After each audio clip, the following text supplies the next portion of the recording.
Hey everybody, welcome to the first ever. Well, I guess we haven't choose a name for this yet. Let's Hyperspace podcast for now. This The is your engagement union. in No, the I'm just kidding. engagement.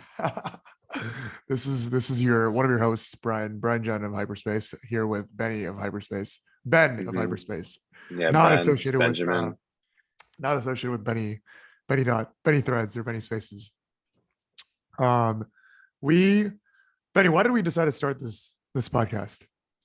I think it's important to talk about what goes on in the Solana ecosystem, Hmm, definitely on a weekly basis. And there's a hmm, lot of interesting topics that you can dive into. And hmm, there's definitely a niche to fill in this space. hmm. Yeah, no, I think there's a lot going on. There's no, I'm trying to not use the word centralized since it's touche, but there's no unified version of information all in one place. Even like us as people doing this full time, I think there's constant information being fed to us on Twitter, on Discord, whatever. So it's good to highlight things and also just eventually have guests and just shoot the shit. You suggested prior to the call that we should introduce ourselves. So Betty, why don't you start?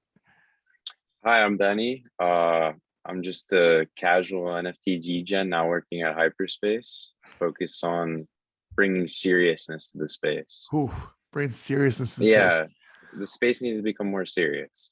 We can get into it more later, but what was your initial spark? How did you get into NFTs?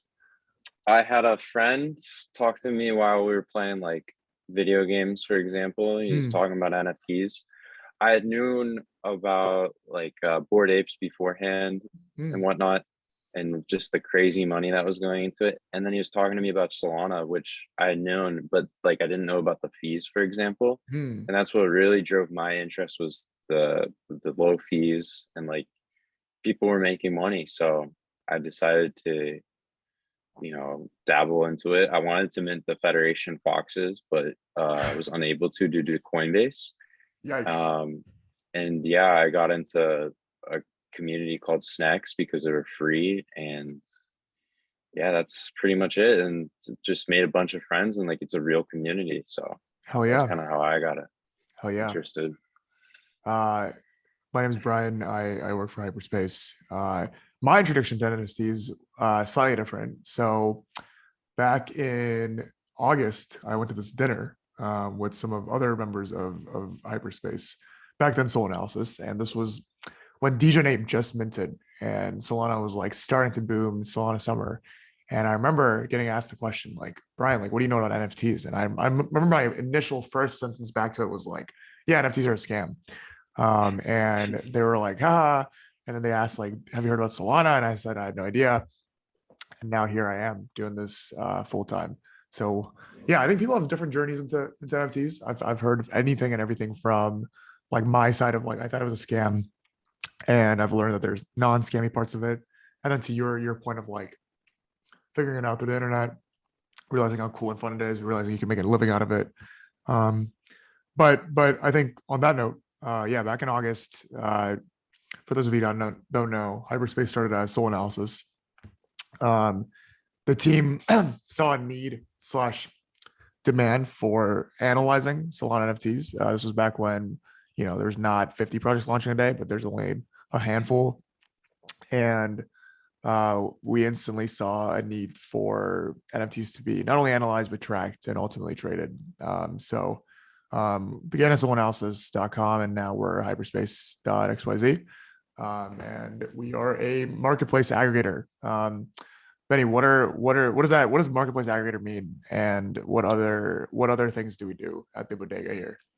Yeah, the NFT bodega. So Hyperspace, what marketplace aggregator means is we take all listings from any marketplace and we have them available on our site for you to purchase. You can Hmm, look at every listing. Um, I think we're by far the most powerful platform for traders. Yeah, so that's what we try to emphasize because we offer the best, possibilities, whether that be buying, looking at every listing, hmm. no redirect to any site, and then listing only a 1% seller fee, which some people don't know about, but They we're don't. working on that. They don't. Yeah, I think you hit on all the major points. We're definitely of the idea that for high frequency and high volume traders and just people casually browsing because of the I always screw this word up, fragmentation in this industry of various listings across various marketplaces.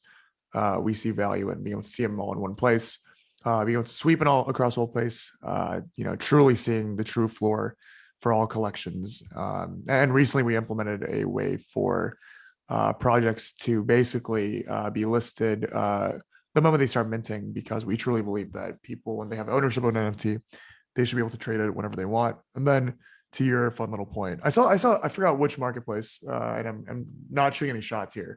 Just interesting that I've seen various marketplaces say that they have 2%, and it's the lowest, but we actually have 1%. I've always had 1%, and for the near Mhm. future, will be 1%. I not to shill our platform too much, but yeah, on as we are a bodega of sorts, we have marketplace, we have upcoming, which is kind of like a calendar of all the things that are coming up. We have portfolio viewer or accounts page, like you get to see all the NFTs that you own, and some level of tracking for the value that it holds. We recently added a nice little graph that shows your portfolio value over time, kind of like a stock portfolio. We have advanced stats, which gives you analysis tools for NFT at the collection level. And we have a Launchpad that we recently kind of revamped and are actively taking Launchpad partners to launch, and a whole array of, I think, services and products that um, supplement those things as we go along. And I know we joked about it being a bodega, but I think we truly are a bodega in the sense that we have anything and everything all in one stop. And we've always wanted to be the one-stop shop for Solana NFTs. One thing to add, I think what's important about being a bodega is the the openness to collaboration that we offer with Mm. APIs and SDKs. I think that's extremely important to thrive in this ecosystem. Yeah, and we really take pride in being a player that actually collaborates with others, and is very open about what we're doing and would love people to use our stuff. Big shout out to Johnny Tan, who's the master of APIs and SDKs, who has developed great APIs and SDKs that other players have loved, and we're continuing to look for ways to collaborate with DAOs and platform partners. Most recently, by the time this episode's out, I think it'll be public, but we're partnering up with LMNFT, which has been really hot with DJ months recently. But yeah, various partners across the space, and we're hoping to actually partner with every and any partner that's willing to work with us and better the ecosystem. With boring shilling aside, Benny, now that we're in this, like, I want to almost say wave 4 or wave 5 of metas in the Solana ecosystem, and we can go through it. Damn. But like, to get historical and serious for a second, I'd say in the beginning, there was like people were experimenting with Solana NFTs, and then the boom of like when the 10,000 5 SOL mint price was selling out like this in seconds. I don't remember the last time a collection sold out in seconds, but I remember back in the day it was very casual. Then there was like a slight winter, I would say, like of like wave 3, like no one was buying anything, it was kind of dead. And then like blue chips kind of started booming. OpenSea was coming around the air, so like every project got pumped like crazy. D gods Hmm. burst, and then there was like the hype brand meta kicked off by OK Bears and all these 10,000 piece art, cool looking PFPs left and right, and then people woke up and was like, "Yo, this doesn't do us anything." So I think we're now in this, like, people trying to figure out all the people that we're here just to make money have been kind of cleared out, and there's this like community aspect, a lot of new influencers popping up and left and right. Loaded question for you though is, Yeah, for where are we sure. going next? Um, I think personally it could be serious, towards a more serious meta, because I feel Hmm. like the branding, and the degen mints that just occurred over like the last month kind of killed, along with the bear market, killed any like vibe of like money just flowing around. Like it'll be more condensed into serious like projects. Hmm. Also, to touch on earlier, you said wave 2. I think also you can include staking. That was a huge Oh, meta. Like, if this project has staking, like it's gonna go viral. Miss those days a little bit, but not really. But yeah, I think seriousness. And also I think NFT NYC kind of lulled everybody to sleep because nobody's trading at the moment. Like we got yeah. weird projects of derivatives launching. Yeah, I just think we're gonna hit a I think we're gonna hit a serious meta soon, but Mm. that's my belief. I could entirely be wrong. No, no, no. I like that idea of serious, and that can encompass a lot of things where it's not going to be these random projects that suddenly take off or like dumb art. I was looking at a project called Doodle Butt the other earlier. It just getting super jaded, but yeah, I think serious. It already is kind of happening. I've seen a lot of top projects geared towards like not just like staking and within project utility, but more just like ecosystem utility slash in real life stuff, which I would argue is very serious and also coming off of NFT NYC. I agree. I think people are probably either super inspired by NFT NYC or super jaded by NFT NYC. It's probably one or the other coming out of that. There's a reason why prices are falling and different things are happening. And people aren't dumb. Like I think hype can be raised for a month, 2 months or whatever. But ultimately, if you're not delivering, why would a value sustain itself? Unless it's like a meme stock. So yeah, I think seriousness is fine.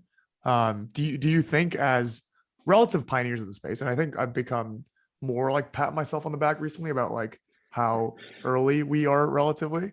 How can we contribute to the serious meta? Like we not as hyperspace employees, but like as individuals, we've been in a lot of spaces and stuff. Like how can we tender the flock appropriately? I think a lot of it is just advertising or educating normies, right? So Mm, like last week during NFT NYC, there were a lot of normies, or there was a lot of money flowing around in some of these events, right? A mm, lot of them didn't know about Web3 or NFTs, and just kind of giving them a quick pitch on educating them, like, hey, like this is what we're gonna do. Like everything's gonna be an NFT in the future, like a ticket, like an event, and that could be worth something potentially. Like I heard Gary Vee say it the other day, like if Zion Williamson drops like 60 points at Madison Square Garden, like people are gonna sell those NFTs of their tickets like the day after for like $500. And like it's kind of crazy to me how like that works, and like mm. the collectible and people will be willing to spend money, but I believe it. So yeah, it's just like educating them. Like I was given links last week, just a lot of that. And I think another big thing is like trying to interact with some of these Twitter spaces where, like for example, like Hyperspace may have a brand, but also like other creators and influencers in the space have a brand, Mm. and they can kind of give their pitch on what Web3 is. And I think eventually we'll start to see like these big companies, big tech companies, whoever, integrate into the space and look for people to hire. Sure, sure. And yeah, I think that's already happening. I bet that every company left and right. Because frankly, it's just another way to make money, right? And no company's gonna say no to that. It's just executing it correctly. I will say on that note, and I think it's because we're in such early stages, we have seen a lot of celebrities relatively fail in trying to break into the space, in my opinion. Just because they're not Web3 native, they're creating more of like a hype based or some level of utility thing that people don't really need. I see a lot of like forceful utility where people are creating these things and making people want them, even though they never wanted it in the first place.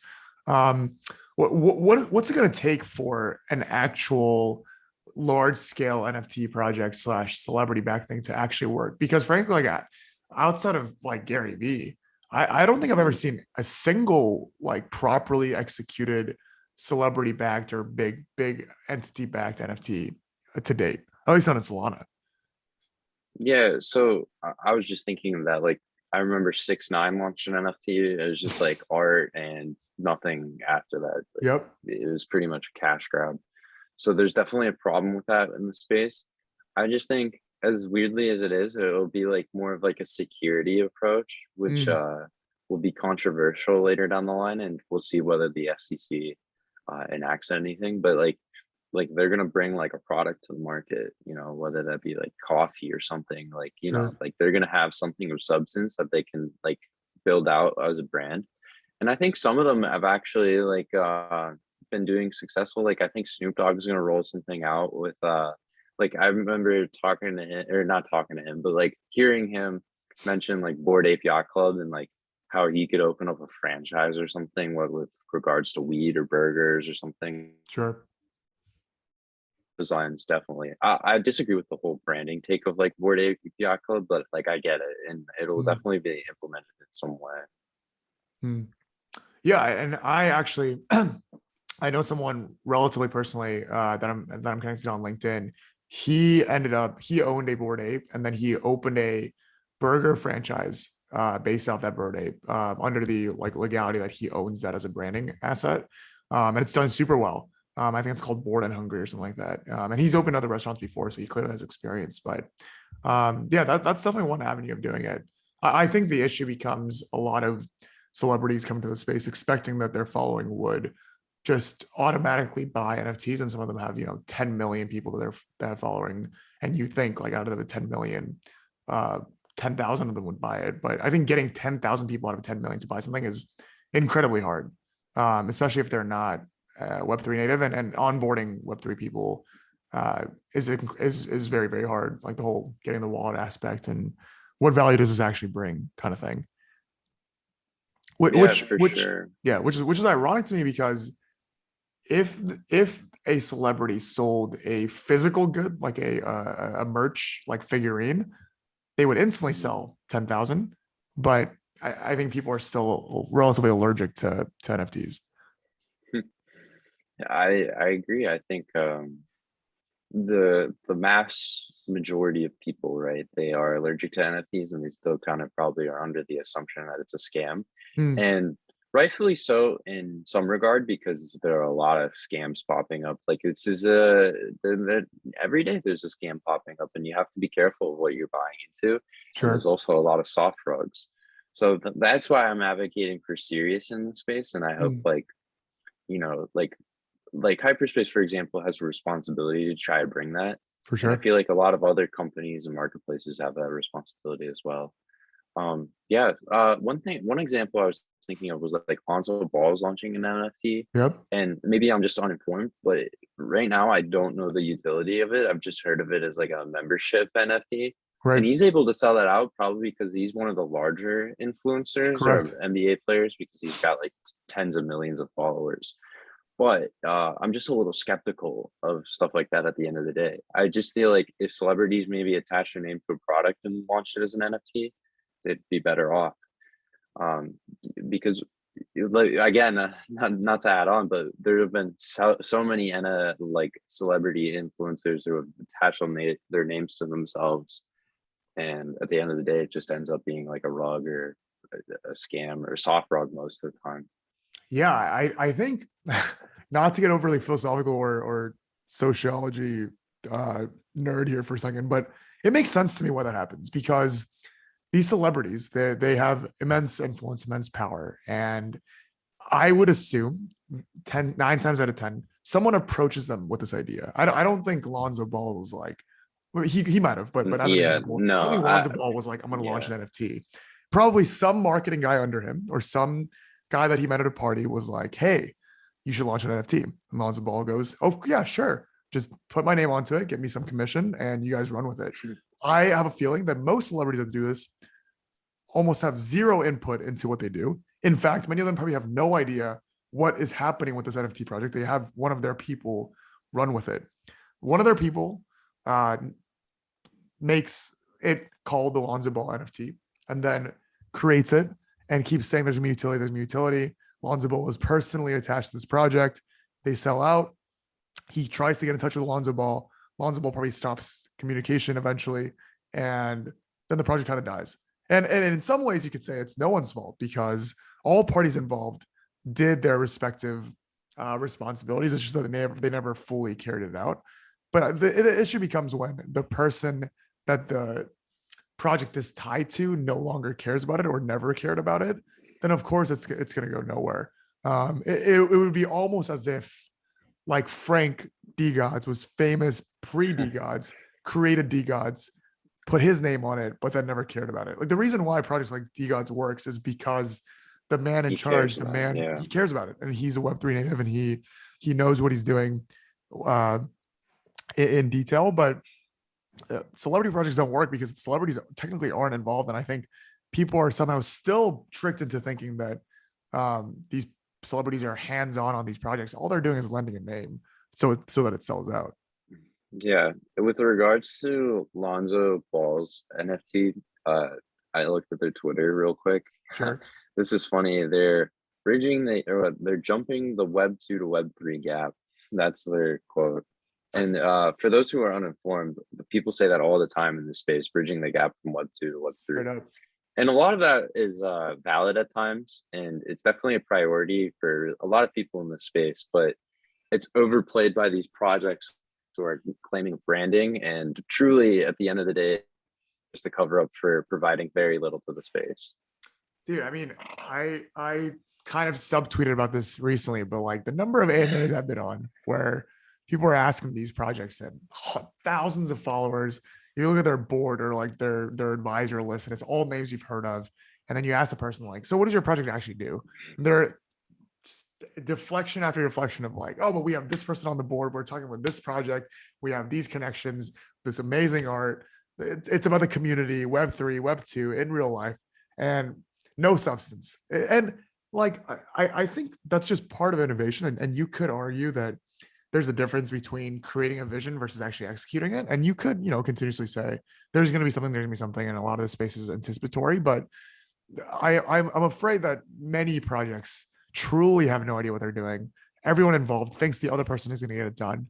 And then ultimately it becomes a cash grab and runs away. Like, can you imagine a company raising funds, and I'm ironically saying this because I have seen companies do this, but a company raising $5 million and giving out ownership to retail investors and saying, we don't exactly know what we're doing, but we're bridging the gap between X and Y, and we have these amazing advisors, and people are buying into this because of who's advising them. Whatever, there's no product, there's no service, there's no core competency.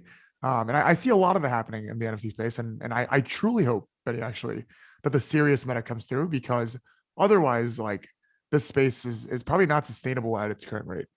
No, it's not sustainable because there's just cash grabs and liquidity is being taken out of the ecosystem that is Correct. Solana. Yeah, that's what we concern of seriousness would be the FCC, but that's a good problem to have. It is. It is. And I hope there's some level of accountability that's coming up soon.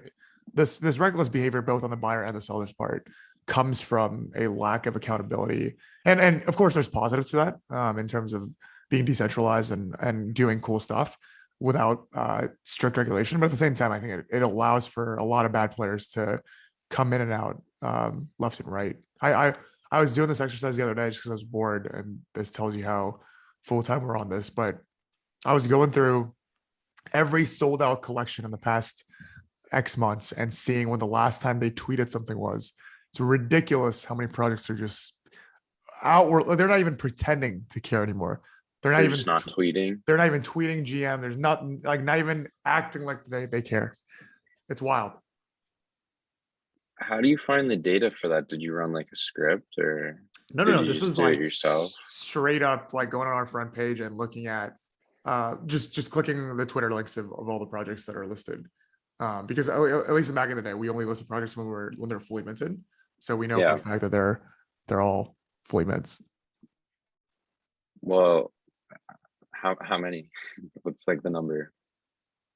Oh, how many projects? So the first time I did this exercise, I think I did the first like top 100 and seeing like how active they are. The other day it was like the first 10 I ran across. But there's so many, like Solomanders is a prime example of one. I think they had like a 7 soul, maybe fake news, but 10,000, and like Soul Me's, all these projects that promised big. They had insane raised rounds basically, and haven't seen much going on. I hope I'm wrong, and hopefully that they're planning something. But you would think that after it's almost been close to a year, that something will come out. But for example, yeah, Soul Me's 20,000 sold out. Back when Soul was like over $100. They haven't tweeted since January 24th. The project is dead. Yeah, this was when projects were left and right. You know what's Salamanders, crazy? yeah, What's crazy is if these projects kept like even an active Twitter following, just like tweeting like literally nothing. Like you could just say good morning, good night, like hey, how's everybody doing? that would increase volume in some way because people would like want to invest in OG projects because they believe like they have an active Twitter presence and they would make money from royalties from that. That's That's one exactly what thing I'm that's saying. crazy about this space is royalties, right? Like Facts. if it was like a Web2 company, you're investing in a startup or whatever, there's no royalties that Nope. the company is making money. That kind of blew my mind in the beginning. And seeing like it get to as high as like 10% and even higher, like 33.3%, like it's insane. No, Like and no you words. you bring up such an important point where if truly money is your only goal, which I think is fine, um, it's in your favor to continue to Mhm. at least act like you're doing something because it will trade to your point. But these projects, it seems like they just took it and ran, and they can't be kept accountable because no one knows who They they could are. they could have very well launched another project. They Like could some have. of these people you don't know. I bet they did actually. That's the danger of the space. On that note, Benny, I think we could end it with. I think this is going to actually be discussed for longer. What are your thoughts on doxing? You and I are clearly overly doxed Yeah, here. we're doxxed. I think I think it's not a necessity, but it's somewhat important for legit. Like if you want to be legit, like if you want to like say you have aspirations of being like big, right? I think it is important to be doxxed. Now I understand people who don't want like their full name and everything because then that could lead to issues like finding their family and Mm. whatever else and hacking. I understand those concerns, but to be honest, when you have like if you put a voice to a face, like I don't know, that improves my relationship with people, and I think for the average consumer, it improves your relationships. Mm. But to answer your question, not a necessity, but it helps a lot. Did you, as you started becoming, famous in the Solana NFTs ecosystem as Benny Goodness. Threads, um, were there fears of like, oh, like people will kind of know who I am, like I use my real name, like, do you have concerns over that? I would say no. I guess the only thing that would be holding me back personally would be like nobody around me was really doxxed except for like a few people. But I feel like recently it's been progressing towards like more people being doxxed. Maybe that's because of NFT NYC, but no, overall, no. Hmm. Yeah, because I've seen anything and everything within the spectrum of wanting to be really doxxed to exhibit A to really not wanting to be doxxed. I've been on calls where people are like super sensitive about who they are. I've talked to people who are up with like voice changers. I've seen people fake docs like to. I remember there was a right after Balloonsville, there was like a huge wave of like you need a docs, and people would make doxing like a bullish signal. They're like, oh, fully docs team, which like Yeah, doesn't really mean yeah. anything. Um, and a lot of times they wouldn't even have like real profiles, or they would docs, but it really doesn't matter. That was after Balloonsville. It was like, oh, if they're docs, like that's bullish. Right. Oh my gosh, like some random guy. If you know his name, they must have a good project. Yeah, I remember this also died down, but a lot of Discord channels would literally have like docs team channels and it would just show people's LinkedIn profiles or whatever. But like, Mhm. And there was a whole company that emerged called Rad Rugs, and yeah, their whole primary goal was just doxing people. And they like respect to them for the hustle, but like that shouldn't be a thing. Like it should be between the two companies who are launching each other. Like correct. And I crazy. remember Rad Rugs made millions, I think. Mhm. Definitely thousands. Yeah, they're For probably at least over $1 million in revenue. gotta play. Maybe Betty, you and I are just doing this stupidly. Maybe there's a smarter way of Yeah, making maybe it. there's more of a market. But Um, also, I wanted to touch on so I feel like docs is a big thing, but I think overall, like if I'm thinking Frank from D Gods, right? He wasn't very doxed, but people were bullish on him because I feel like he was very transparent in the way he went about business and he was mm, active all the time. I think that at the end of the day is what's important. And for any founders to take like big steps, like it's just kind of being available, being transparent, and you don't have to reveal all your information. It's just like yeah, being who you are. Because like for example, like Primus said in the beginning, it's using a voice changer and whatnot. So like he kind of has to improve himself in that regard. That could have been like doxing himself further or doxing himself to private people. It's just an interesting concept, actually. It really is. And I think you hit a very crucial point that it's not necessarily about literally proving who you are. Like me saying I'm Brian John. Sure, that might give you a bit more assurance because I've revealed my Bullish. name. Very bullish. But we trust in Frank not because Frank is probably not even his real name. And I actually It's not his real name. at the DGODS event, I met Frank and I know what he looks like, but even that didn't change my view of trusting him. It's more that, to your point, in this industry, it's very easy to disappear, right? Like you could just get rid of your Twitter account, or stay inactive. Human trust, I think, is earned relatively easily in the space by purely just showing up and constantly being available and telling the truth. Primarily because the bar for transparency and being trustworthy is so low in the space. Even if you do slightly above the bare minimum, I think people are willing to trust you, which is why I think people should do the bare minimum because it's not that hard of a thing to do. Yeah, I agree. And you're asking people to give you their money, which I think should come with a reciprocated action.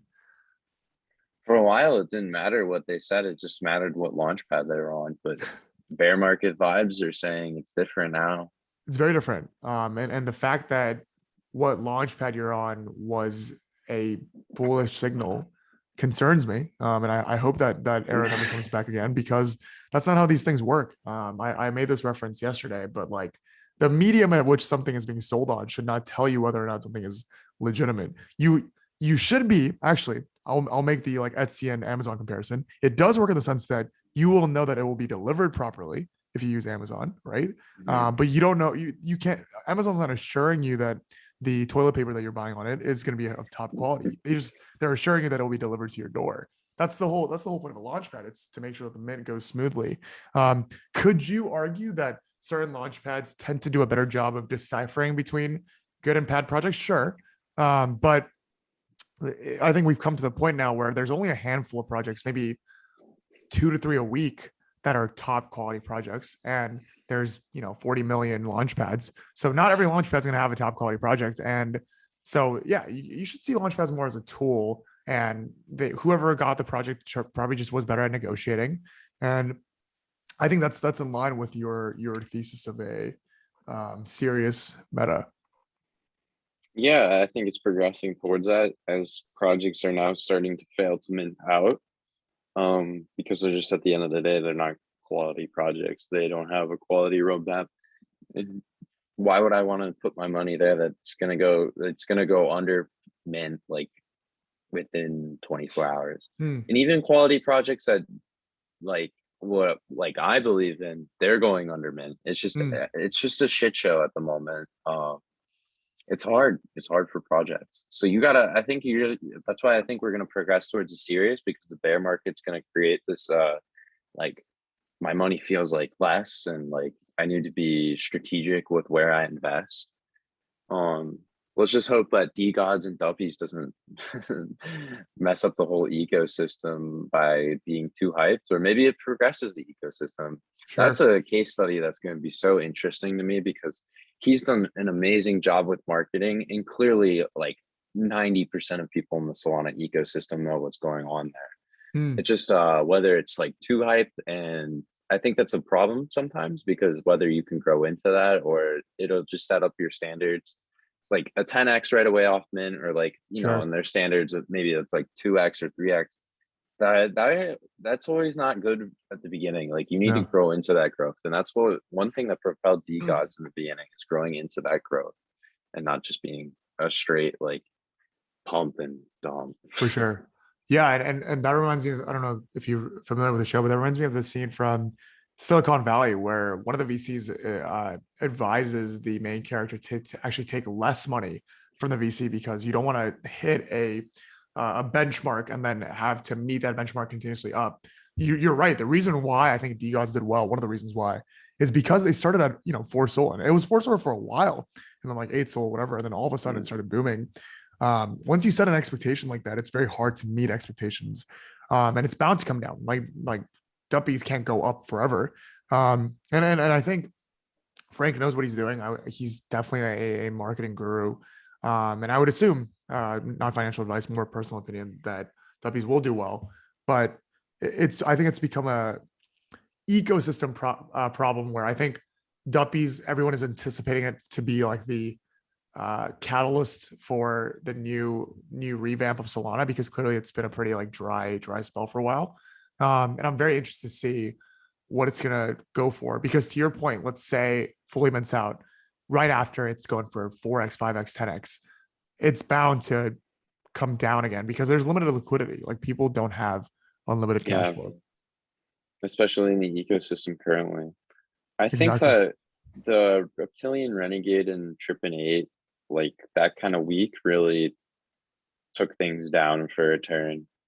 And the projects that launched after that as well. Hmm. And now it's just like there's low volume, low liquidity, and I think it's just all kind of waiting until Duppies and maybe like OpenSea Launchpad, for example, and we're going to see a bump then. Sure. It'll be Sure. interesting to see how it plays out. Hmm.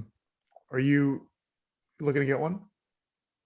No, No. I personally don't like investing in things that are like of higher value. I'd rather look for the lower things that haven't gone up. For Maybe sure. that's my problem because it like I remember seeing OK Bears at like 10 Sol and I was just like, this is like 5x for men. Like this is too much. And then it went to 100 within the week. So But that I philosophy think doesn't always pay off. those are just like hit or miss. Like they're so hard to get like get right, because it's one in a million. Yeah. So it's just better to stay with the philosophy of trying to hit like singles and you'll be better off in the long run than trying to hit a home run. For sure. Um well, Benny, I think my we got to go back to our daily grind, since this space never sleeps. But I think there's a lot of conversations to be had. The issue with, not issue, I'm a big spaces fan, but the one of the limitations of spaces I think is replayability. And kind of to your point, the reason why I'm trying to push for this like face thing is it's a lot more interesting to watch people talk when you can see them versus just hear them on audio. Human beings are much more visual than I think they're uh, audio. So I'm excited for what this takes. We're gonna have fun Yeah. guests coming up. Any final words as we close off the first episode? I'd say, especially when the sick editing comes in and the podcast form, like quick cuts. No, I'm just kidding. Yeah, I think it's important sometimes for people to listen to a face. Also, I think like some people may just want to listen to the audio version on Spotify, and For this is sure. kind of more laid back than the spaces where it's like people yelling at each other and whatnot. There's a market for both, in my There is. opinion. There is. All right, Benny, thanks for joining. Yeah, thanks for having me, even though I'm the co-host of this. But Um, yeah, we'll probably have somebody else next week, like an interview style format. for sure. We'll talk soon, Benny. All right, later.